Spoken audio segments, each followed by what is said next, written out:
సౌర విద్యుత్ ఒప్పందాలకు సంబంధించి ఆంధ్రప్రదేశ్ గతంలో ముఖ్యమంత్రిగా ఉన్నటువంటి జగన్మోహన్ రెడ్డికి దాదాపు 1750 కోట్ల రూపాయలు ముడుపులు ముట్టినట్టుగా అమెరికన్ న్యాయస్థానంలో అభియోగాలు నమోదైనాయి. దీనిపైన అది నేను లాస్ట్ 2-3 డేస్ నుంచి ఒకసారి మొత్తం పరిశీలిస్తా ఉన్నాను. ఒకసారి మన ముఖ్యమంత్రి గారితో మాట్లాడి దీని మీద కలిసి సమిష్టి ఒక నిర్ణయం మన అభిప్రాయం తెలియదు. వీటన్నిటి మీద ఉన్నాయి డిమాండ్స్, వీటన్నిటి పరిశీలించి దాని వెల్కమ్ దీన్ని తెలియజేస్తాం, మా అభిప్రాయం తెలియజేస్తాం. రాష్ట్రంలో రోజుకు కుంభకోణం బయటపడుతుంది.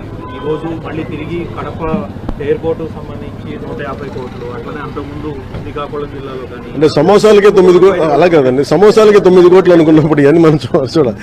అంటే ఇది అంటే చాలా బాధ్యతారాహిత్యం, భయాలు లేవు, పారదర్శకత లేదు, అకౌంటబిలిటీ,